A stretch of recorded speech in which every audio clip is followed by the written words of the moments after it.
meeting is being recorded. All right. Good morning. We're going to call this meeting to order. It is 8:33 on Tuesday, September 12th, 2023. And this is a meeting of the Sandpoint Arts, Culture, and Preservation Commission, and it is now called to order. Roll call for the record. I am Chairwoman Ellie Sutness, presiding at City of Sandpoint Council Chambers. Actually, we're not in council chambers, we're in meeting room. Public. Didn't I say like White Pine? Two. Yes, thank you. White Pine. The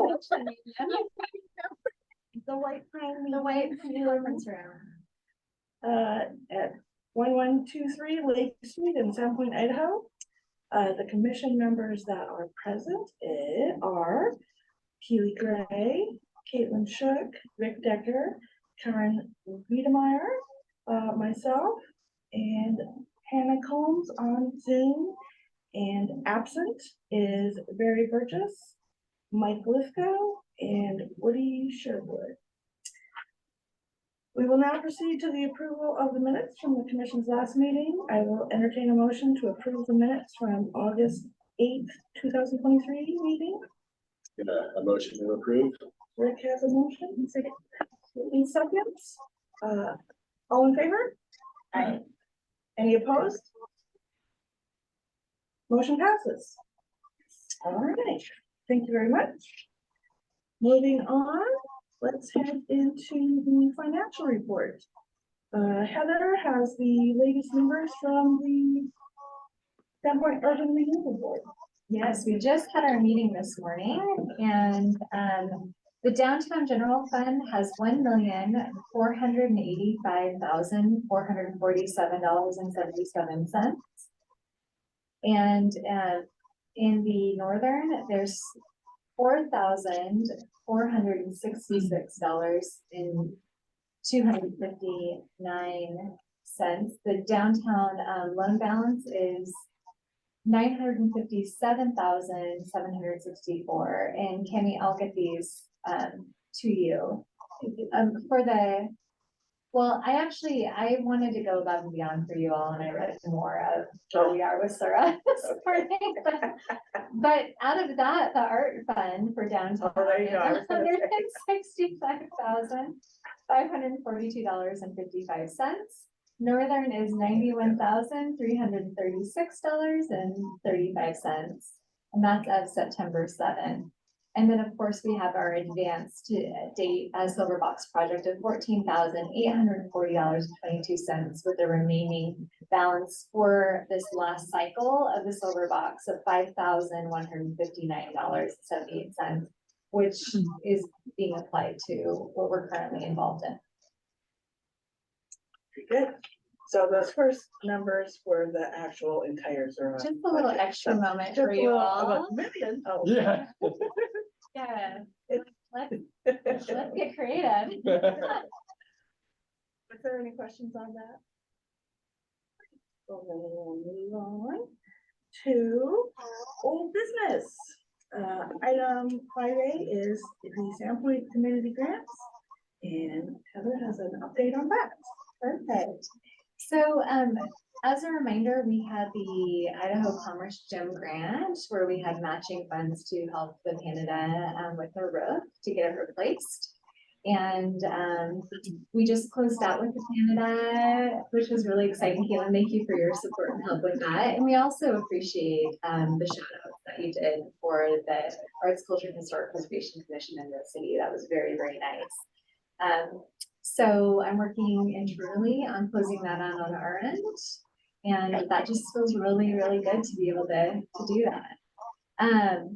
With the Community Enhancement Grant, that was a grant through the State Historic Preservation Office. It was for $2,500 for digital technologies.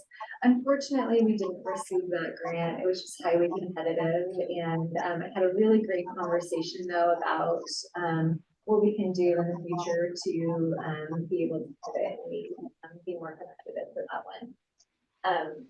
So it's always a journey with grants. What were some of the suggestions? Maybe the top ones. So more examples of the work. Yeah, so actually I should have attached like a pattern book because they felt like it was, the ask was a bit redundant in terms of the digital technology services that they already provide. So that was just that one of those moments where I should have elaborated and shown how different we are and what we're providing from Liquid and shown. Got it. Yeah, it's a learning process, that's right, yeah.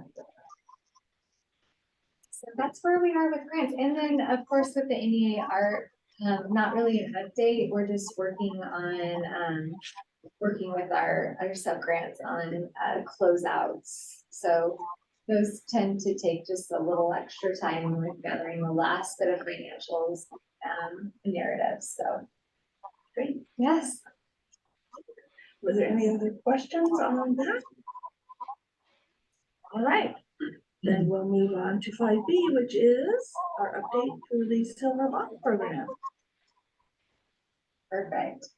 So, since I have it readily available, as you may all recall, we recently presented to council for the three. I've got Adam coming in to deal with that. We've got a little feedback on our owl. I'm not sure what, it's this or that. And this morning we presented to Sarah as well and thanked them for their support of this program. But this is essentially what I presented to council. I showed them the locations, the selection criteria, and then the three. And as you all are familiar with, we had a pivot moment there with the two sculptures, and actually both of the artists were really happy with the new locations and how it fit their sculpture, which was really great. And all of the artists have been really, really involved and responsive to me in communication, which has been really great.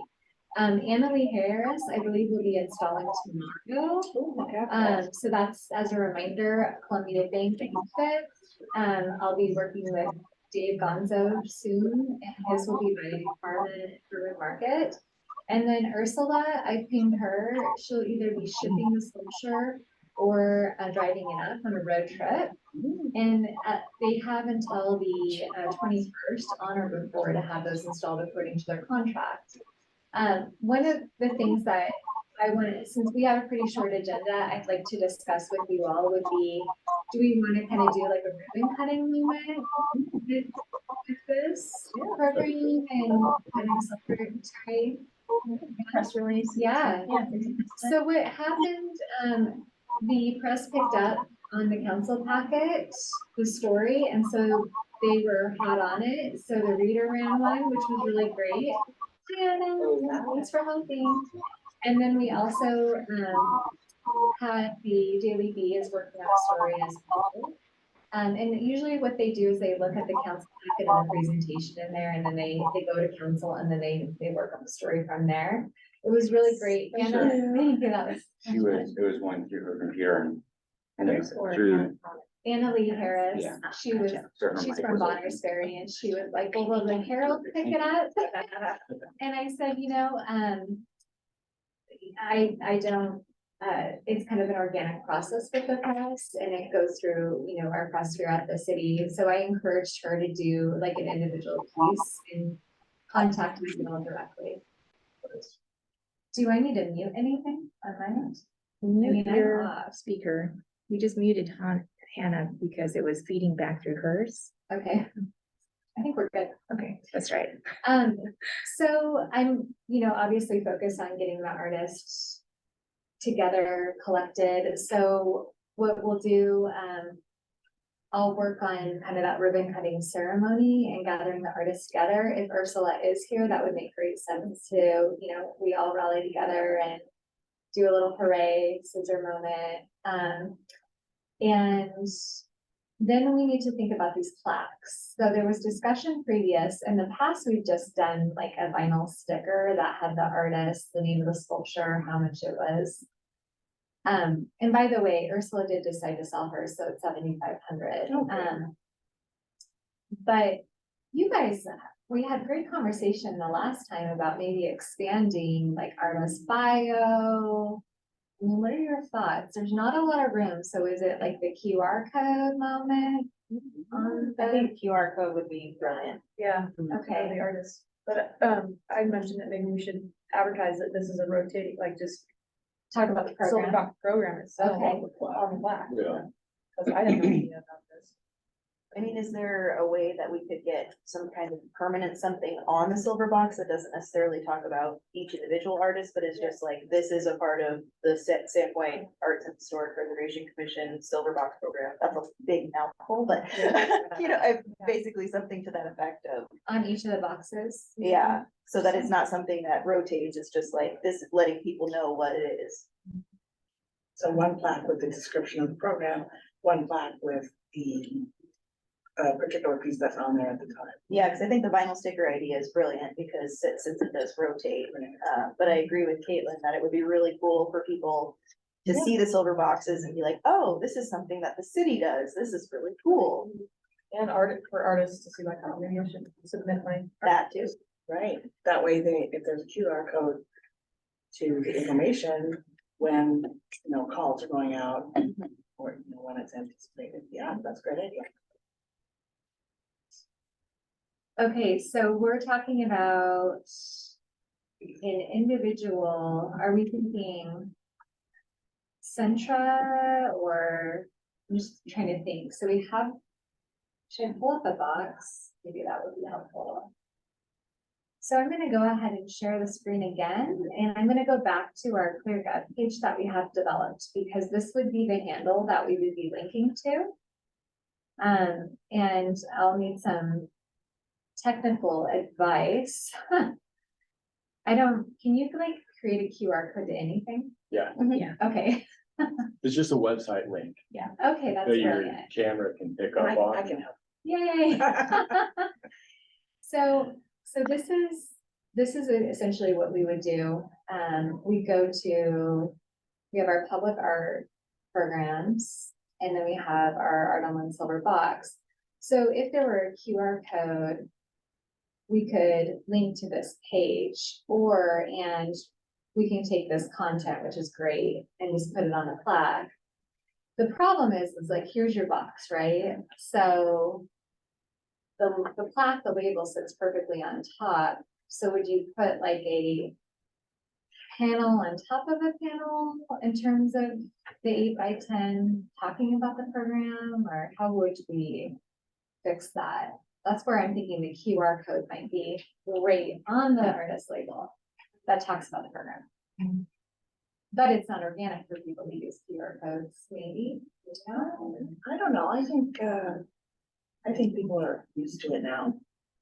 It's coming back. It's coming back, right? Did it go It's away a time. already? It I rained think and it's then getting started. Well, that had a I little, honestly- It's wild, like. yeah, No, My son does. it's gonna start now. just open up your camera. Yeah, That's all you I have mean, to I've do. done Okay. it, but I've never like seen one like on something like this. Like, oh, yeah. So fun thing, there is one randomly on one of our public art pieces, and we like did it and it didn't go anywhere. So I think of that, right? Like Yeah. updating, yeah. So I think that's the thing, make sure your link isn't dead. I think when we do the artist plaque, if we could say some sort of like, they're the winner of the 2023. perfect. Because then it implies that next year there's gonna be another one. Mhm. So we have artist name. Okay, so artist, sculpture name, amount of sculpture, and then like short winner of 2023 public silver box, public art on loan program. Okay. Contact city for purchase. Yes. Or I could put a website, or we could try the QR code to this.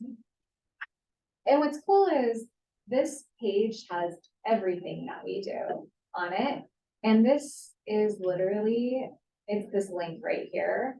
So You could probably also get an alias, like link, that's not that. that's not like the ClearGov. budget. Yeah, they, you know, they type in something a little shorter and then it just forwards it to And this you can page. help me with that. Yeah, Okay. But a The other QR thing code- too, when you're talking about If somebody's referring them like for really purchase, interested in you this. could just refer them to the city Right. Sandpoint. Yeah. Somehow someone on the front line that gets that phone call on the operator line will make sure it gets to you. Okay. So are we landing with this cycle and keeping it simple and not having a link or trying the link? I would try it. Is there, and is there a way for us to like see how many people use it or not? I think that really depends upon what the website is and what analytics they have here. Yeah, this is pretty basic, this current platform that we have. Something to think about for the future though, if we could like even, I remember when we didn't have a lot of resources, or maybe some would say none for historic preservation in the past. And Rick, you helped us find a free handle to put the walking tour on, which was Pocket Sites, which is still on there. So maybe there's a website that would be appropriate interface. I'm almost wondering if there's because I know with QR codes, it can get tricky in regards to, some of them ask you to keep your QR code live, you have to pay like some sort of subscription. Anyway, and I'm wondering if there's some sort of platform for that has analytics attached to it, so something similar to like MailChimp, where you can actually see how many hits you get. That's the only thing I can think of. You can also, there's Google Analytics, Okay, and it's just like a little blurb that you put on this page. okay, And then so Google's monitoring it, how many times it's hit. And I think they can see where it's coming from, but that wouldn't tell us if it's a QR code or just a direct link. That might be easier. But at least you know how many times the page is getting hit. Yeah, so we know if it's Where. worth it. And I mean, we could try it on like the vinyl sticker first before we put anything on a permanent plaque, just to see if it works. perfect. Yeah. And I'll always be running it by our technology team as well, which they also interface with the high security. Something to think about with small government is we're getting like tons of threats at all times trying to get into our system. And so we have to operate on a high level, like we can't do a lot of downloads and stuff like that. So it just would have to be within what we could do. It might be fun to have a little artwork per se, right? If you look at the QR code and it directs you into other places. So that there's an awareness that there is more than one art that is being displayed. And then it shows, well, the next one you go over here, and from there you can go over here. So you can kind of direct people to embrace all that's there outside of only one piece. Yeah, love that. Let's talk furthermore about that when we talk about teams. I think that's a brilliant idea. So I'll work on the plaques. Yeah, according to what we just talked about. I'll go ahead and send out maybe like just a draft to you all, and would that make sense to you guys? So you can see it ahead of time. Yeah. Okay, perfect. Okay. Are there any other questions on that? Comments? Very good. It's exciting to be so close to having art on the boxes. Again. All right, let's move on to 5C then, the historic walking tour update. Perfect.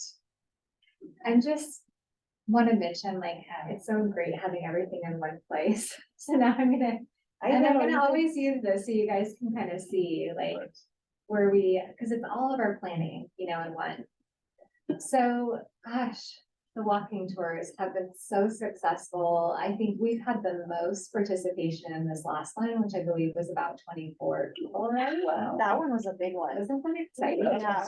It was crazy, and it was the one time that we had just Andrew, and so Heather and I showed up, and we're just like, we had to go, so we could only stay for like 5 minutes, but it was almost like we didn't need to be there. No. Andrew just like took the whole crowd, and they were like crossing the street, we're like, They're owning it, and Keely and I always feel like it's important to support them by like showing up and having a lot of brochures, but we're kind of like this, and this, I think about like the first day of school where you're just there to, but now like we can like drop off. Do some gum. They did such a great job. What's Andrew's last name? Sword, SORG. So right now we have Andrew and Michael Bigley consistently. And then we did have, Chris Corpus with the museum volunteer to do one, and the two were fabulous. I think what we're running into, which is like typical, is like the volunteer bandwidth, right? So, as we're thinking about expanding tours and, moving forward, we need to be, mindful about that, and continuing to help build our tour repository of volunteers as well. I can always do one, but it really needs to be on like a Monday, Tuesday, Wednesday, which aren't popular times, necessarily for tours. Keeping that in mind, there are 2 tour opportunities that have popped up. One of them's in May, and it's this group that has all different cities represented, and they're gonna be coming here, and we'll be doing a tour for them. So we could have, if there is an amazing actor available, I always love to put them in the limelight, but I can certainly do it as well. And then Leadership Sandpoint is getting ready to do a new class, and they've asked to have that tour. So again, like that's on a Wednesday, I can do it, but if our actors wanna do it, that sounds great too. So we have one more tour left in September. So that's going to be at the last Friday of the month.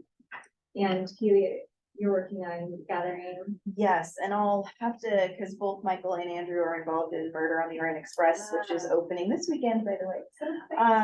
So it falls the week after we close, so I'll touch base with the boys. Probably next week, just because opening week, like Andrew's on crew and Michael's in the show. Wow. So I want to make sure that their focus is on tech week, because they just had their first tech rehearsal yesterday. Exciting. Yeah, so I want them to focus on that, and then I'll touch base with them maybe this weekend to see if they can.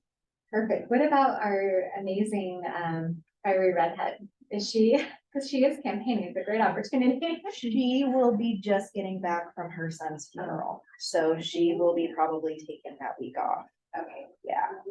Yeah, she's kind of, reclusing right now, which That is makes probably complete best, but also she's running for mayor, so. Yeah, She's got a lot on her plate. she does. Yeah. Absolutely. But how fun will it be? Because Kate is a volunteer for this program, and to have the mayor give the tours in the future, I love that. So. No, she loves it. Yeah, Yay. she loves it. Okay, so anything else about the walking tours? Okay, we'll talk a little bit more about walking tours in the next one. Sorry, what was the last day? The last tour? Let's look that up. So it's the last Friday of the month. It's the 28th, I think. Oh, sorry, 29th, apologies.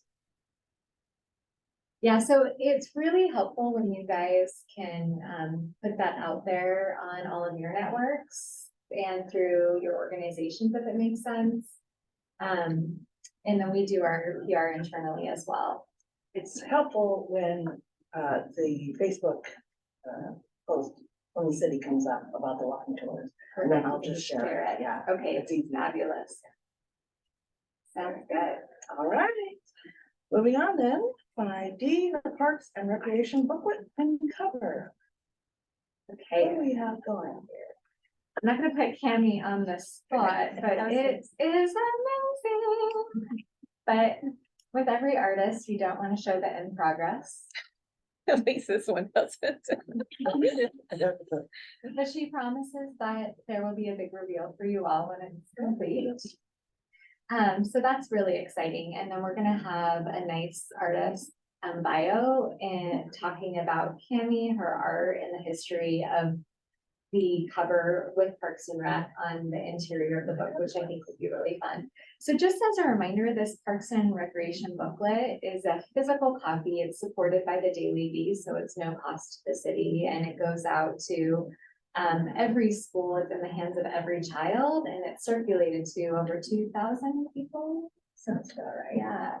So this is the opportunity to do partnerships with the city, and the way that the partnerships work, there's a percentage, and I'd love to work with all of you with further details in a meeting about that. But essentially partnering with the city, there's so many advantages. We have a large audience we can target. We are in charge of creating the CAD, all of that administrative work, all of the marketing, all of those things. So it's really attractive opportunity. And I'm gonna put Hannah on the spot. I recently had a great meeting with Hannah and, we're really excited. The, city is going to partner with the museum on walking tours for the future. Yay! So of course, we have our signature walkthrough history, which is a community tour that's always going to be free to the public and something that we manage here with our commission. But Hannah, I can talk for you, or if you want to talk about the two other tours, and then we can. She'll need to unmute herself in order to speak. Perfect. Yeah, so we are planning for next summer to continue with the two tours that the museum tested out this year. One is sort of general history. We planned that one as like all of the stories that you want to be able to go home and tell your friends and family about that you learned about Sandpoint. And then the other one is a family friendly. Well, they're both family friendly, but this one is like especially great for kids. It's called Amazing Animals of Bonner County. So we highlight a lot of the quirky pets and other animal characters that have lived in the area. So could we give him a tickler about the dog at Gold Medal? Yeah, I think it was a collie. I'm trying to remember, but there was a dog that would sit outside the front door of the Gold Medal grocery store, and it would hold the door open for the ladies, as it was told. And I think I get a little confused because there were also dogs that delivered mail in town, but that one, it just seemed to sit outside the front door all day and open the door for people.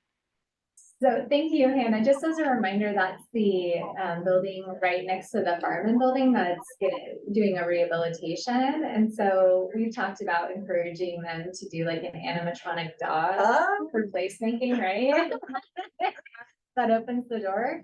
And Hannah, I love your branding is so brilliant. So we have the amazing animals, and then it's the cucumber newcomer tour for the first one about the overall history. Yeah, newcomer cucumber is a term that we found in one of the newspapers from around 1910. It's kind of funny. It's a very cute phrase, but originally it was sort of something that the locals would call the people who were coming here, who didn't know how to live out in the rugged wilderness yet. So it's sort of a little hidden laughing moment there. But yeah, that tour is really great for especially for tourists who don't know anything about the area. It's kind of meant as an introduction to all of the big important stories that they should know about Sandpoint. And then we've definitely had a lot of demand for a ghostly tour, and that's certainly something that would be fun to develop. And I think it's just bandwidth. So maybe next year we can start thinking about that. But Hannah, you're thinking about partnerships. This isn't necessarily in the Parks and Rec realm, but you're teaming up with the Music Conservatory for Halloween. Is that correct? It is. Yes. Yeah. Let's get the bones out of the closet. So you guys are going to be downtown with like a photo opportunity? There's a photo opportunity, and then we were thinking of taking the school back to when it opened originally in 1909. So that we are having a haunted house with characters from its past. Oh, I love that. So which would be really a lot of fun. So we'll see Cheris and Hannah in charge. That's brilliant. So maybe, if it makes sense to you too, if you want to support us and we can do a tickler to like a 30-minute moment, and then we can talk about the future of ghost tours, or I don't know. So just something that So I love apparently, that. just a little thing. So we discovered that there were actually ghost hunters or ghostbusters in our building with a machine, equipment, and everything. And so we're gonna ask them to see if they're willing to come back. So the school, everything has to go completely dark. All electronics have to be turned off. So on Halloween, there might be a moment of true ghost hunting. Apparently there are some odd spirits there, so we shall see. We'll share that. are you going to, do like a private, just keep us posted as it. Yeah. I can't totally share everything yet, but it's in the works, so we'll see if it happens, it will be really fun. I am. Well, it'll be so glad. something, I don't know what it will be. And then maybe like the Ghostbuster Hearst in town can park outside just something. Yes. You guys are brilliant. I love it. I love it. So, yeah, Hannah, thank you. We're so excited about that partnership. So Cammie, the booklet's going to be coming out when? Usually comes out middle of October. I don't know Okay. the exact date, I'm sorry. So if any of you that have an organization or know of an opportunity and you want to do a partnership, let us know immediately, because that can go in this booklet. This would go under cultural enrichment section, and it's just, we're open to great ideas, but as historically, just an idea, we've always been like the intro to something, that's kind of where the city sits. So, that if you look at it from a recreation standpoint, we get them started like with tennis, and then when they're really interested, they can, join the tennis club, and that can be the same with art and so forth. So that's everything for Parks. And just to be clear, Yes. that booklet comes out twice a year. Yes. correct? Once in the spring, once in the fall. and Yeah, it has mid-May and mid-October. All Is sorts it- of activities. Is it just public schools or is it all? Nope, we deliver to all the private schools as well. Awesome. Oh, wow, okay, I did not know that. That's good. And I've noticed them around town as well, which is great, so you can usually pick one up at different Right, locations. library. Don't get the paper. Yeah, we try and get some to the chamber. Great. And you have a digital landing page that connects it as well. I don't know. if we have Newsletter. Yes, Yeah. yeah, so I take what's in the booklet, create a monthly newsletter Yes. that's on our website. That sort of just encapsulates everything that's happening the month coming up. And it's on Facebook page. Yeah, you do such a great job, Cammie, at promoting all of the programming. Yes. Wonderful. Any other comments, questions? All right, let's move on to 5E, which is the downtown waterfront design competition. What's the update? My goodness, it's so exciting. So, I don't know if you guys have been, here, let me just find my page here, on the website and looked. So you go to the sandpointidaho.gov, and then there's that little carousel. If you go, I'll just show you so you can kind of go through the journey with me. Okay, so we're on the home page. And then you go down here to stage 2. So this is the link that has everything on it. So then you click competition page, talks about the competition, and you can actually see the presentations from the teams, which are amazing. Every team was incredible. The design board, the reports, but then there's the public surveys that were really fascinating. And if you have time, they're really great to, understand that feedback and read. But the GGLO and Bernardo Wills, so that was Team C was chosen, and you can download a whole copy of their book here, which I think makes sense to a lot of you individually in your organizations. So right now we are in the workshop phase. So the team has been chosen, but now they've gotten the feedback from the jury, and the jury report is on here as well. So you can see exactly the different areas they need to work on. How is it chosen? Did the city choose it or the jury? The jury chose it. And the jury are technical experts in each area that can make sure that there's viability, and there was Rob Talbot was on the jury, and Katie Cox, some great local individuals, and Steve Gill, who is an amazing historian. His great grandparents were some of the individuals that carved out the land here, and he was actually they owned the Dolby's gas station on Bridge and First. So his feedback was really great. He's like, I grew up there, like seeing the traffic and understanding that. So if you have time, I really I really suggest that you watch the presentation because you'll also see like the talent from the teams. It was absolutely amazing. And these are firms all coming together to make up this team. And then you'll also see the jury and meet the jury and see the interface between the design team and the jury too. And it was totally different, for me at least, reading the presentations and seeing the presentations. That was like very impactful to see, you know, how they presented the whole structure. And GGLO for me, they had me with the festival presentation. Close your eyes. Close your eyes. They had me. But yeah, also the jury, correct me if I'm wrong, Heather, they took the input from the public Yes, surveys. that's correct. That was a huge part of making their decision, was the public input.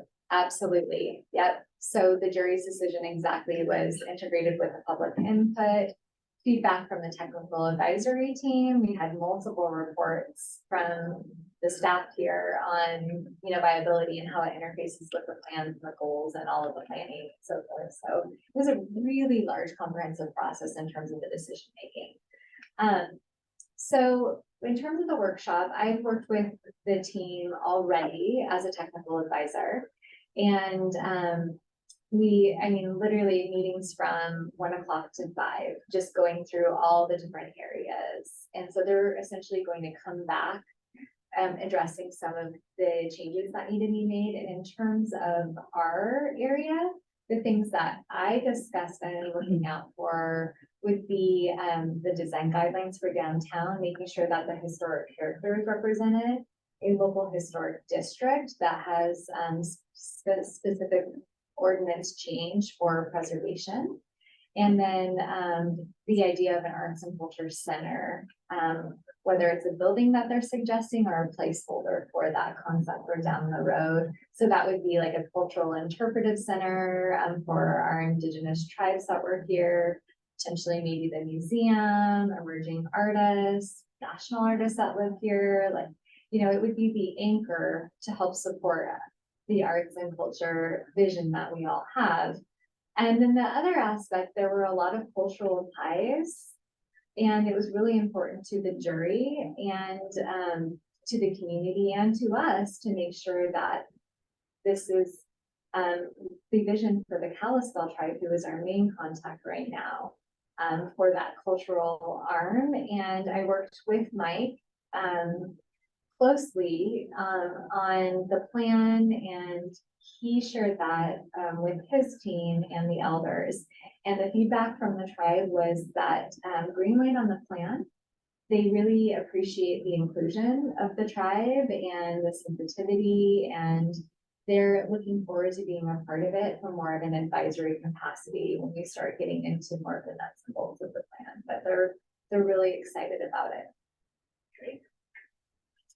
So it's going well, and we're very, very excited. So I'll keep you guys updated on next steps as important ones approach. I believe the jury will be presenting, the design team will be presenting to the jury again. And then I believe they'll be presenting to council after that. And I think October 18th is the presentation to council for approval. So it's happening really fast. And are those presentations going to be open to the public as well? I believe so. I'll let you know which ones are. Any questions about the design competition? Just super excited about it. Maybe just a comment. So what I noticed is on Facebook, the reception, you know, because what people saw is 3 pictures. And then also they didn't know, you know, that a lot of the comments were saying, you know, that the city deals with all the time. Like, where's the public? I hope the public has something to say. It's not realizing they could have said something for the last how many ever months. But I think the main thing is, what is the purpose of, you know, these guidelines, this, Yes. you know, this competition? And because you had a lot of people just, you know, coming with, well, are my taxes going up? Yeah. And I don't want to lose the character of Sandpoint. And that my whole thought was that was the point of this, is That's that we correct. didn't lose Yes. that. And, you know, and It's particularly from our plan. And I think an easy one to say to people, So, here are all the master plans, and a lot of them, there's a struggle to be able to help interface all of them together. And so that's where you have this design competition, and so all of those competitions all of that becomes, the city owns all three of those plans essentially, and so you can take aspects out of all of them. But we were so lucky to be able to get all of that talent to come up instead of doing a singular RFP. And when you guys watch those and encourage other people to too, you'll see like, we are so lucky to have such amazing talent help us implement all of our planning and come up with one really cohesive, viable plan to help us move forward with it. And then the thing too that we're dealing with that I think is really important to understand is a lot of our code was developed during the recessionary period. And so now we're seeing the full potential of what can happen within code. And we're hearing a lot of community feedback about that. And so what we're trying to do is not be reactive, but be very thoughtful about moving forward and to come up with a plan that's a 5 to 20 year plan that can help us gently, progress into the future that makes sense holistically. I had a question. Does the city have a marketing communications person? That's Jennifer Okay, Stapleton, our city administrator, and that was decided by city council. gotcha. Yeah, just because I hear what you're saying, because I was trying really hard not to look at the comments because they would just make me very, very angry. But like you bring up a really good point that all of us understand what's going on with this competition, and we're kind of like the ambassadors for what's going on with the city and understanding that this is the way that we keep our character. But I've come up, especially since the whole design presentations came about, there were just so many people who had no idea. And I mean, there's only so much we can do to reach them, That's correct. but it almost feels like at this point, and this is just my humble opinion, at this point, and Sandpoint's going through such massive change and we're at the head of it. And I think the city is doing a remarkable job of handling it with responsibility and care. But to the outside perspective, everybody's freaking out because there's so much change and people become very reactive with change. And it almost feels like if we had somebody who was solely responsible for managing that communications aspect of it, and maybe that becomes the mayor.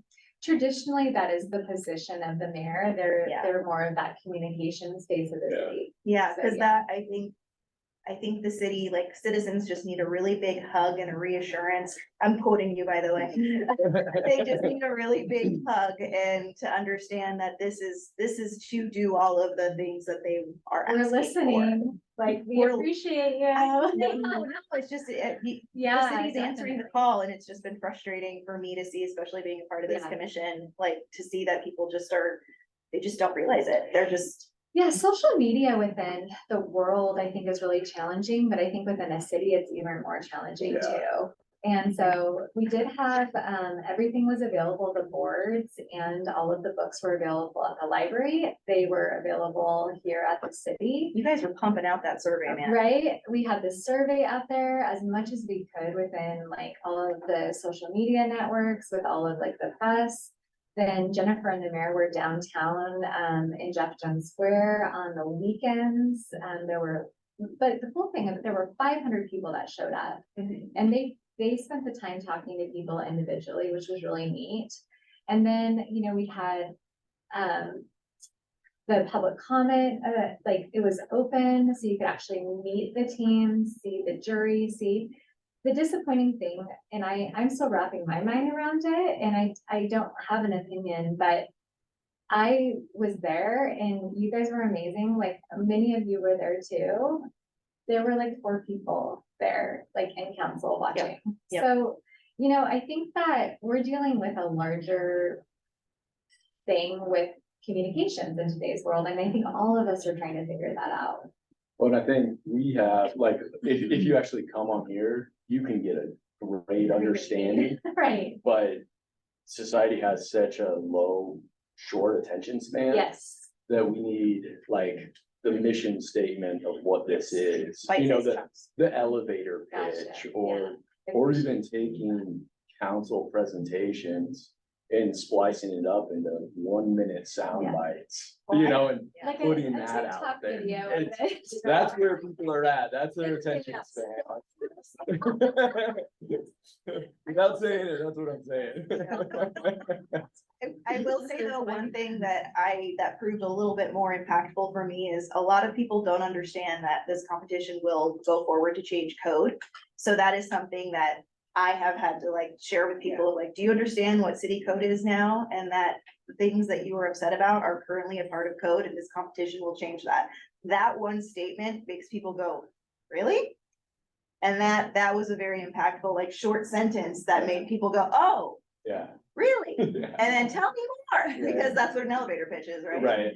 And on that note, I'm so apologize. I No have to problem. go. I'm on my second day at BGH. Congratulations. So I think that's a good segue into ACHP teams. All right, yeah, sounds good. 5B or 5, F. I can't read. 5F. Can't see that. So communications, right?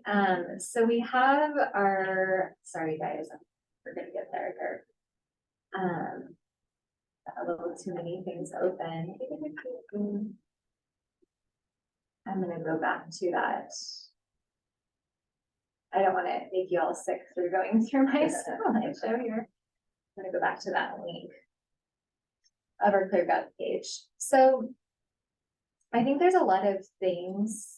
I agree, like communication is one of those big things that's hard, and figuring out the right way to reach people. And so I'm always open to those conversations and those new ideas for that.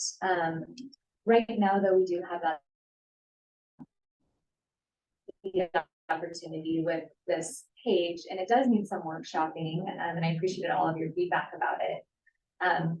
But so I sent this out, but we haven't talked about this in our meeting. And so we talk about, there's this introduction page, and then I'm looking forward to, there'll be a little thing about me and my position and how I came on. And I think it's really important for people to know that there is a staff liaison that's overseeing all of this.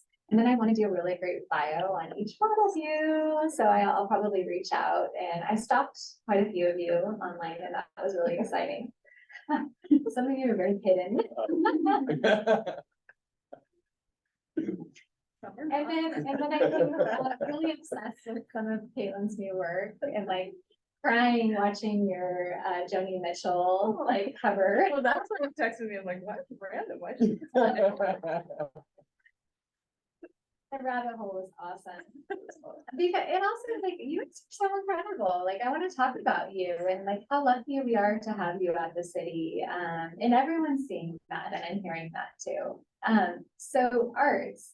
So we talk about public art, and we talk about murals too. And I'm not going to spend a lot of time on this, but Karin, this is where right now we talked about how we need to update our public art inventory. But I think in that same way, we can take that and we can do a map, you know, and then we can have it attached to here, or have a new page with that map on here too.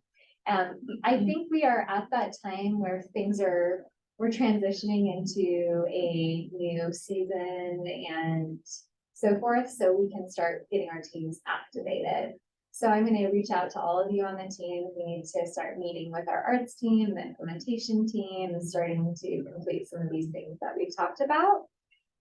So know that that's coming down the pipe. In terms of the arts, so murals also are a big thing. All of the murals need to be approved through our commission. There's a mural application process, which I haven't touched here.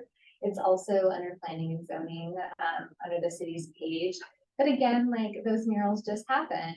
And I want to think that it's due to a lack of understanding. Or maybe they just do that. But You know, I don't know that a lot of people know that you need to submit an application. I'm just painting my building, right? Yeah. so that's something I think will be healthy to redo that application. And then maybe that's like a PR moment that we can share and talk about our murals, celebrate our murals, and say, just as a reminder, you need to work with us on these. Because although they're on private buildings and some of them are public too, they're public facing. Right. So that means that it has to go through you all. Public art programming, I talk about the programs here. Here I have artists and advocates, because I think a lot of the programming, if you think about what we do with arts, it's about, programming that helps support artists, that supports our master planning, but that goes back into the end product of that public art piece. And we have our Art on Lead Silver Box program here. And again, like I can keep adding to these pages and then celebrating like our current ones that we have. Like I love how this, although it's not the most advanced website handle, I think it will provide a lot of flexibility for us to be able to share what we're doing. I have our utility box program that's sponsored by STCU. I want to work with the arts team and furthermore the commission on creating a story that we can put out into the community, talking about this program from start to finish, how many boxes we did, how it supports 2D artists, and celebrate this and you know, maybe like look for other great programming that we have coming down the pipe.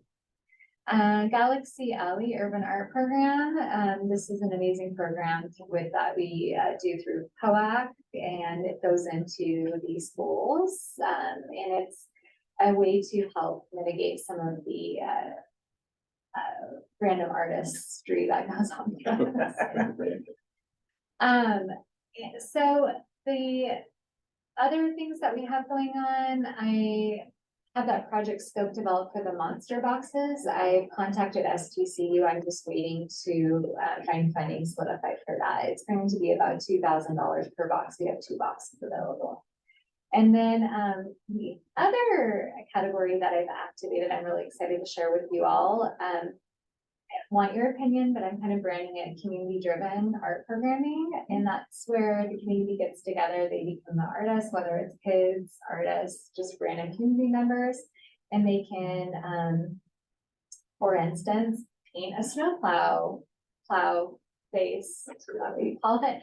So Blade, thank you. I have permission from Chet, you know, who's in charge of them, but he's like, that's the only thing you can paint in terms of my equipment. Yeah. And also permission from leadership at the city to do it.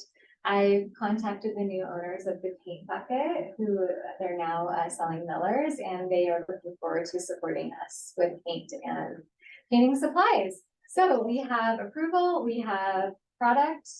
So I look forward to working with the commission and the art team to figure out what the details of that program is. So that's kind of exciting and low hanging fruit, you know, but really fun and impactful. Under culture, when I think of culture, I think of our community culture. I also think of the first individuals that were here as well. So we have our cultural collective campaign, which is our oral history program, which we've talked about. I have an opportunity that I recently developed with KRFY.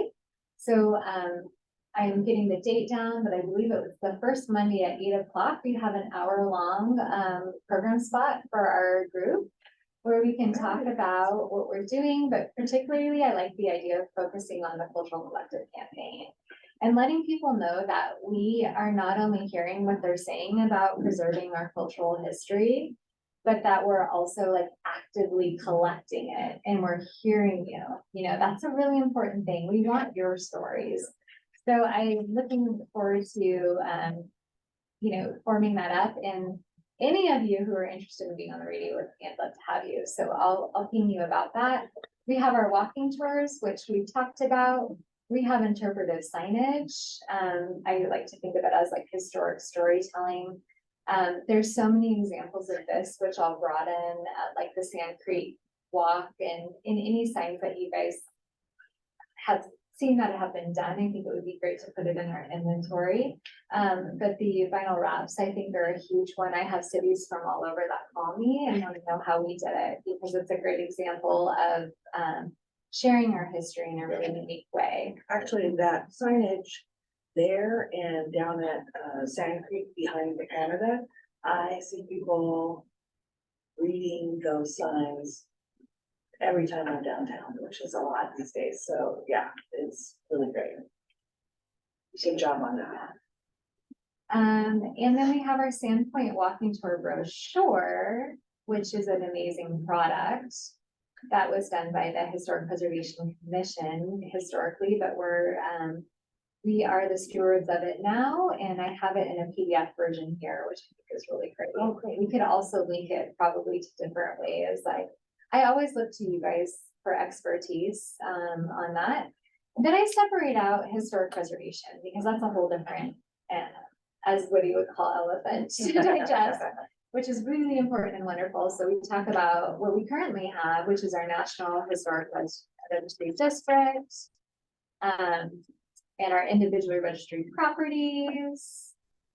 And then we go into preservation resources. And this is really a fun area because this is where we're going to put all of our pattern books, and education advocacy moments can come here. There's a caret here that clicks down and you can see, right. That's weird. It lags from one screen to the next. It's not interesting here. Okay, sorry, you guys, I don't want to bother your time, but we go into our residential pattern books. Let me see if I can. I have like a technology ghost on screen. So it shows you there, and then I also have the Orchids and Onions Preservation Award, and with that one, I have a link to their archives, which shows all of the awardees throughout the years. Eventually, when time allows, we can do our comprise page of what happened in Sandpoint, because you have to go through each year to find it. But we have quite a few nominations, the Canada being our first one, I think they 87, 86.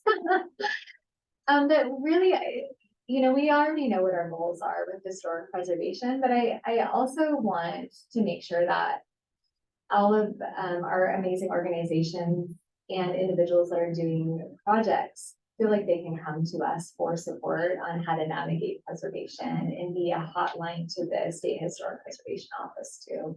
So there's some really great goals there for us.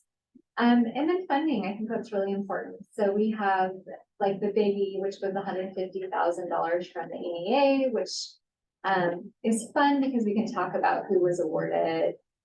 And this is a great history page too, to kind of show off everything that we've done. The Urban Renewal District. Oh my goodness, here we go. Maybe if I click that, there we go. This is always one that's a little bit harder to wrap your mind around, and I think it's a really concise way to have talked about it, where we get a tax increment from that Sandpoint Urban Renewal District areas, and that there are 2 areas. So I go into detail about the funding there. Sponsorships. This is also an opportunity to like ask. So we're showing what projects we've done. STCU is a great example, but please consider like being a sponsor of a project, and then donations as well. So this is like a donation of public art. I have Our Lady Liberty up here, who was a donated piece. And again, like once we have all of the memorials, donations, policies and procedures, all of that can go on here. And this is going to be this amazing communications piece where we can just share a page or print something off. And this will be a great thing for you guys to be able to use as you're being able to talk about what we do. Any questions on this? Great job.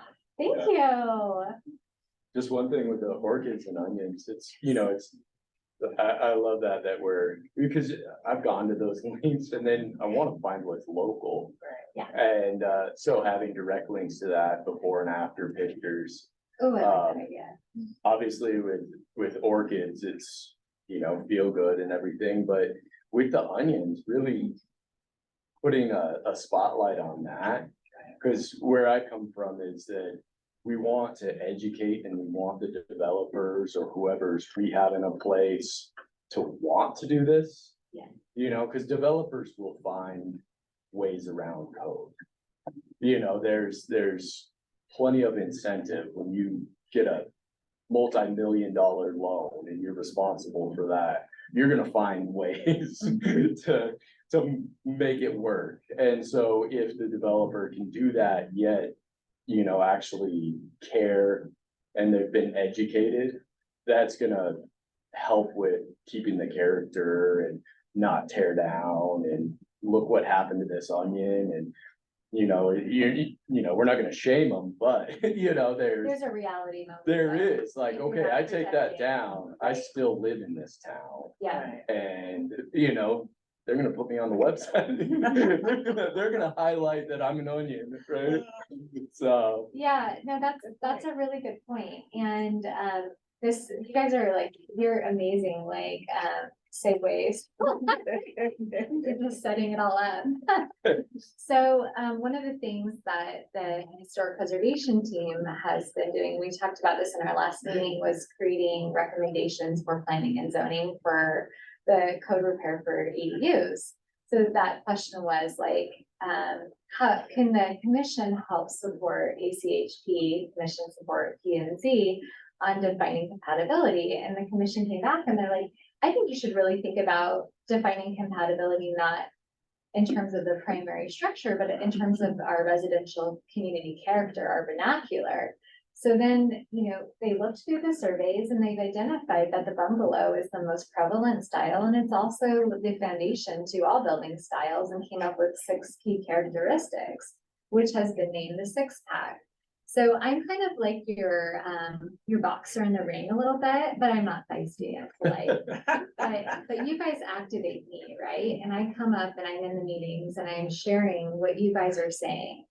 And so I've been in these planning and zoning meetings and sharing these important characteristics. And I'm just going to pull that up. And I know we're always wanting to be mindful about our time. Sorry, I just looked back. Residential character. I have so many different PowerPoints that I've been doing. So this is the 6-pack. And like, I'm sorry, I can't help myself. Like, doesn't make a building look sexy. I'm just kidding. You get it? Magic. Okay. So we have our 6 key characteristics, and this is our 3rd planning and zoning meeting that I've participated in. And Ellie, you go, and you guys are always welcome to go and support this. And they are, they're specific. And it's not that our code actually isn't, but one of the things that council and our commissions need to decide, we have it in our comprehensive plan and we have it in our plan that we need to preserve our community character. But we need to share with them the importance, right? Through elevator speeches or however we do it, education and advocacy, and the why.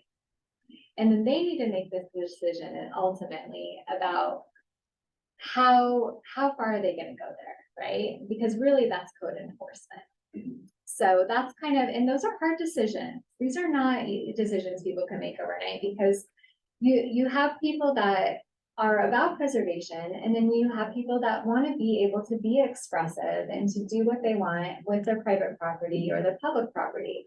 And I think we all here at the table appreciate both sides, right? Because we're artists and we're preservationists. So my hope is, and I believe what I'm hearing from all of you, is that we can find the sweet spot where everybody can hopefully like come together and find that balance where we're preserving our history, but we're leaving enough room open with design guidelines and so forth where people can be expressive too. And I think that there's a balance there, and it's a fine one. So this is just, with 80 accessory dwelling units, this is more of like a test pilot to activate, right, and introduce. And then next steps potentially could be residential or primary structures. All of you guys are so incredible. We've all worked really hard on this. Barry Burgess, he took the time and drew up the 6-pack on a traditional ADU. And then he took it and did it with a modern spin, which I think is really neat.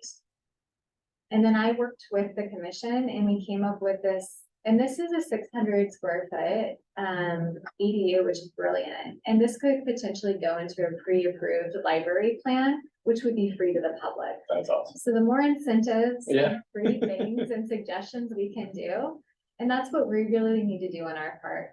But I also want to say that the 6-pack is not constrictive.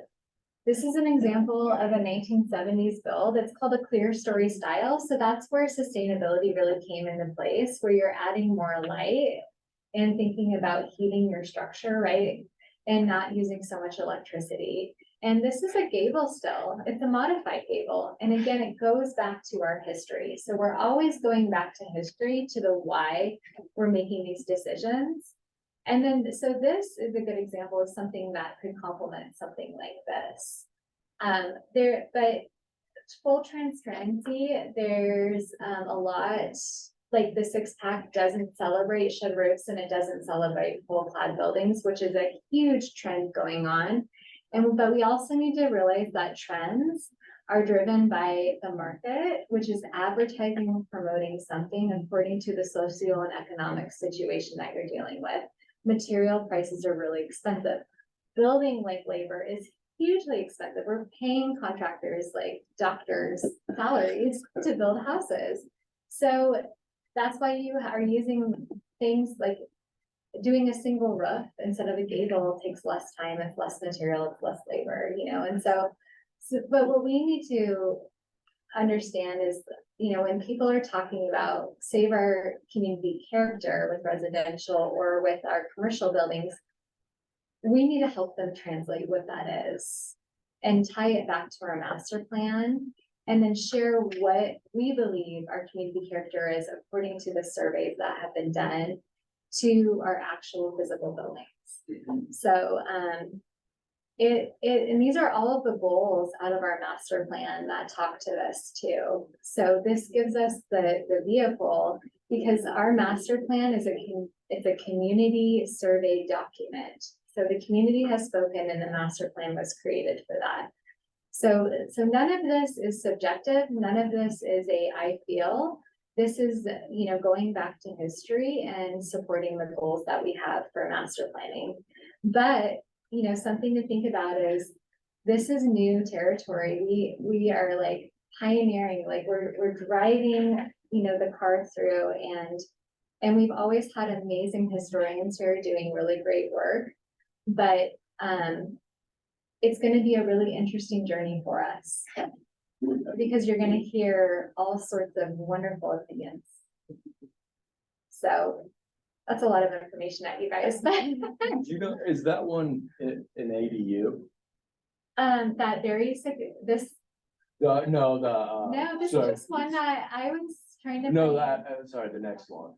This is a house surrounded by, in South Sandpoint, surrounded by historic bungalows. But that's not an It's not. ADU? No. Okay, But it's a house that just the that location this of it. I thought it might be. ADU could complement, right? But still works with the six. Okay. So we, as the commission, try to dial down and find 6 character moments that are not expected to achieve, that are to response of what the community is saying to some of the new development that's going on, and trying to find like that sweet spot. So it's exciting work, but it's gonna take, a lot of conversation. So as of right now, when people like apply for a permit to build within city limits, a house, there's like nothing that the city, there's no guidelines to give them. And There are guidelines, and right now, that's a great question. And if you go to our city website and you go to city codes, that's where you're gonna find all of the codes. So you'll find specific guidelines. There's design guidelines attached to code that they have to follow. so it's mandatory. It's not just like, we suggest you make it look like this. It is Yeah, mandatory. and you're right. Sometimes design guidelines are more like encouragement instead of like, you need to do that, where code is like, you have to do this. Yeah. So if you particularly go to like Title IX, this is like for downtown. So you have downtown code, but then you also have and then there's different zoning districts too. So you have general, commercial, industrial, and residential. And then you have design guidelines that are attached to each one of them. So then you have particular design guidelines that are attached to accessory dwelling units. You have design guidelines that are attached to cottage code. And right now we're reevaluating the codes again, because they were done during a recessionary period.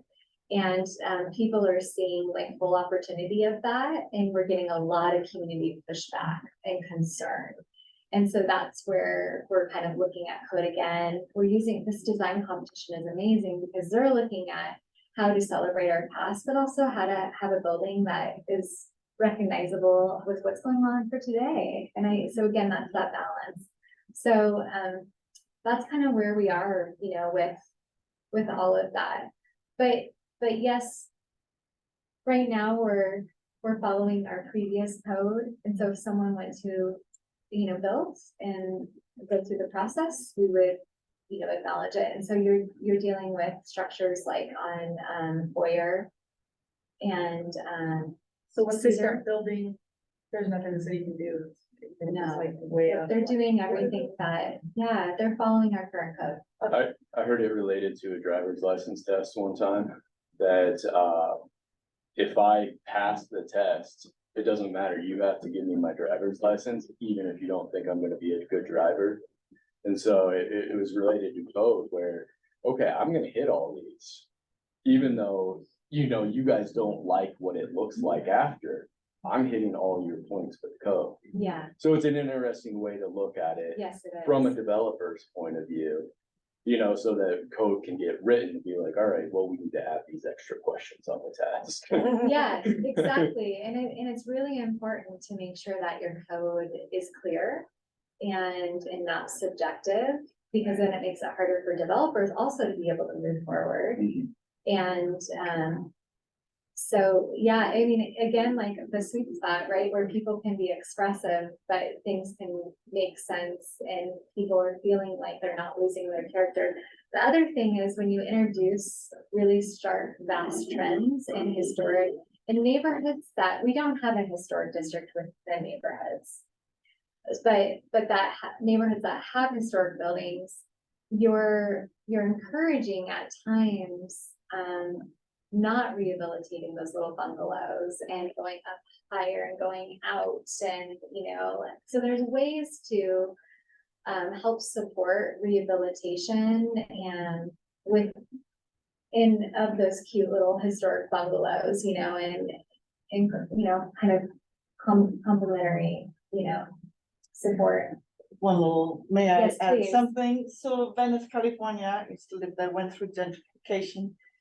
The first person who took down the most beautiful craftsman house, Joni Mitchell. Really? She is, What? Caitlin? no, because. I've been sitting it my was cover. Two buildings down, because she brought up her name. She tore a beautiful craftsman house down while no one was looking, and she put a monstrous, like a cement building with tiny windows. She took all the gardens, all the trees out. And it was a horrendous, and that set a trend. Once somebody does that, it started to transform. It was like a permission that others would do the same. Then Hollywood moved into Venice, which was this beautiful kind of slightly bohemian place, very much a little bit, you know, sleepy for some time, like Sandpoint used to be. And then once you allow that, then that sets, it becomes a prototype for money to come in and to do exactly that. So she's on my SHIT list. Well, then, because, you know, he's, yeah, Just to and, show that even cool artists do stupid stuff. well, That's why we need to was educate, not- right? she was not invested in the community. She Yeah. didn't care about the community. Yeah. And that's the thing. Technically, there should be a developer in this group, because I talk to each other. And it's actually a good idea for them. They need to have that awareness of what we collectively want to achieve. And they need to come here and say, oh, I get it.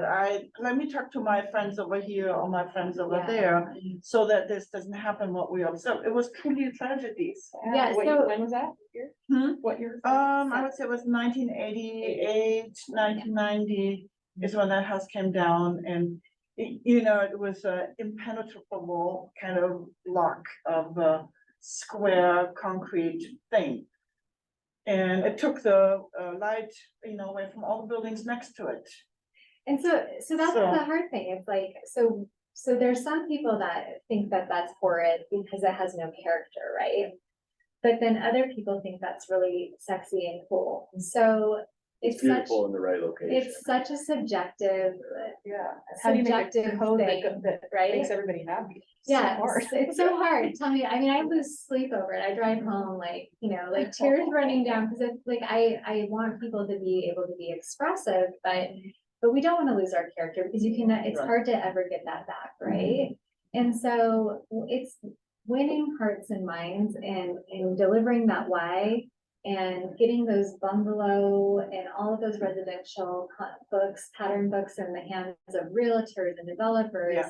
And helping people understand the history. And with the design competition, it's amazing because they gave private developers great examples of how to honor your past and move forward. And like you're saying, maybe we can get new development that is a good example that can positively influence others. And that is where the design competition, the goal is for that. And so I appreciate you sharing that because you said it so eloquently. Mm. But again, like we can always go back in the history to deliver the why, but we always want to be careful about having like an opinion, you know, because everyone has different styles, right? Who knew that the mom jeans would come back? Right?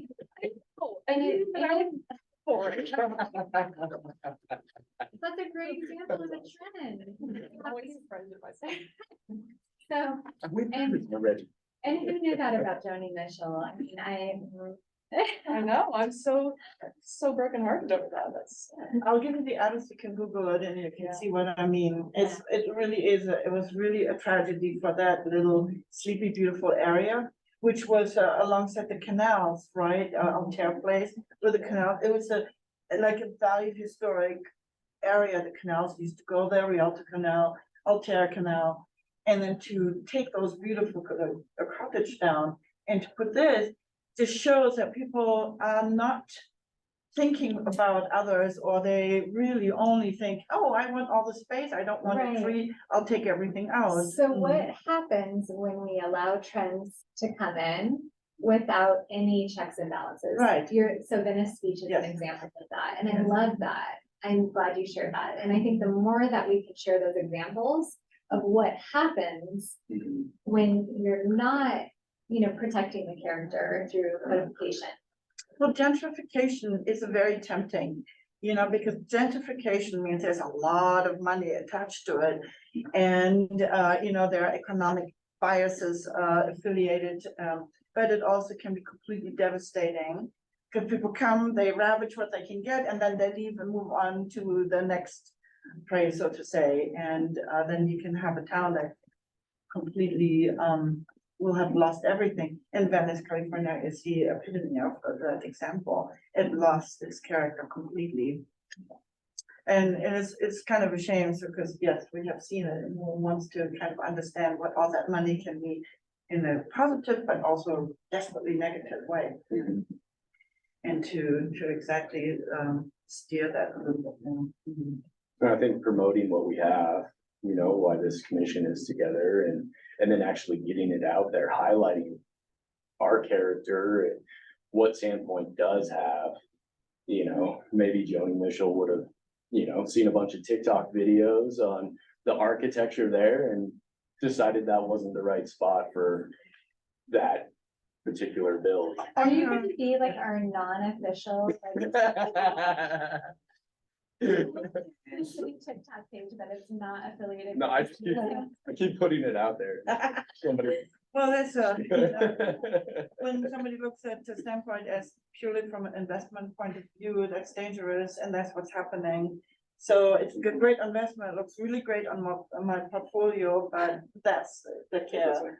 It doesn't fit, and that's as far as the care goes. So we have to make sure the care goes overspills into the sense of aesthetics. And thank goodness for the design competition for that, right? It is bringing. Exactly. Yeah, and you know, A all lot the of attention to developers it, for on sure. Sand Creek are on pause, and they're stakeholders, and they're Yeah. listening, and so applauding the developers for taking a pause, because that's asking a lot to acknowledge this and work with us and trying to figure out what that Sandpoint style is. And really the pushback from what I saw on Facebook and everything, and Shelby was commenting and trying to clarify a lot of it. But everybody's jump to conclusion is actually the reason that we were doing this in the first place. So yes, like we're hearing you, it is public opinion and it's, People are that's very why this got reactive. started. They'd Yeah. rather like blast something out on Facebook, it seems, than like take the survey. But that's okay. Because it takes a second and then we kind of forget about it, right? They Yeah, move on. an emotional. Yeah, very much so. very If good. nothing else, they did bring it to the forefront. Yeah. You know, Yeah. so that's great. All right, so for teams, we'll be putting together, we already have team groups, we'll be putting together some projects and letting everybody know what we need to get going. Absolutely. Sounds great. All right, sounds good. Wow. Then we've got one more, 6A, general announcements or comments around the room. Anybody have any announcements? I do, discuss, we've written various grants and we succeeded on 3 national grants, which is very exciting. But the one I want to mention is the Good Use Grant. So what we're partnering with, what the partner Good Use is going to help us to address the needs of our building to make it energy efficient. And this has been my personal goal to create weather resilience. I really do believe this is for us right now, a priority to make sure we can take the building, move it forward, so it doesn't crumble away from us. So they're going to help us with new windows, and then they keep coming back. So we're waiting for the engineer to come and to do a complete assessment of our building, so we know exactly how we can step by step work on this building. So that was very exciting because competing on a national level and for our voice to be heard. We live in a rural community and we have needs. We have beautiful buildings and creative placemaking. And they told me, says, you are the perfect fit. You're exactly what we've been looking for.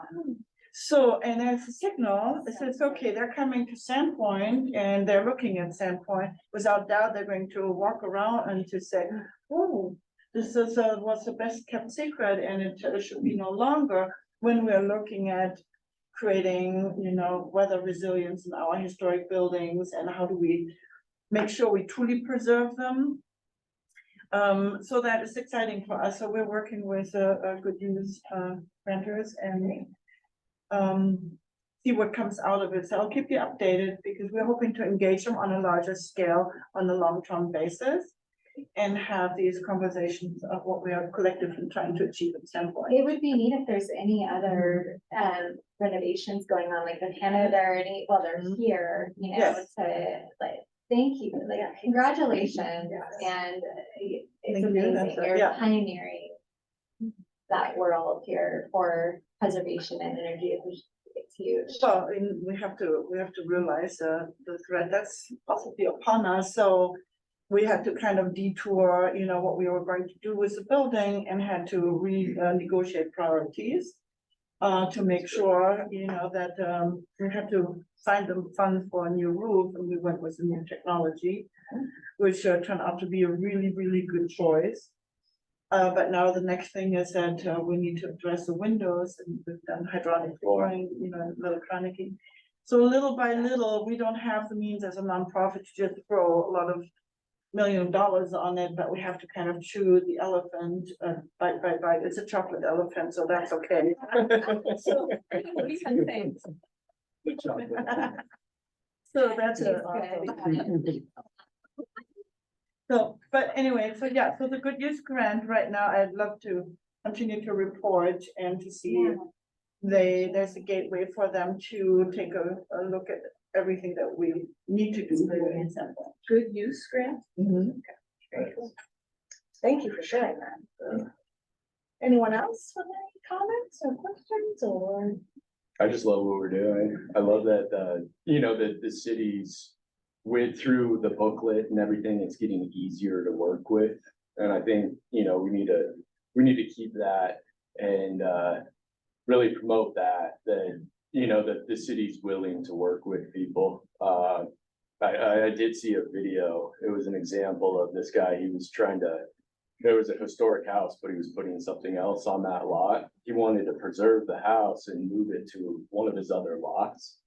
And the city he was working with was putting all the red tape in there. And so really, he could have just scraped it.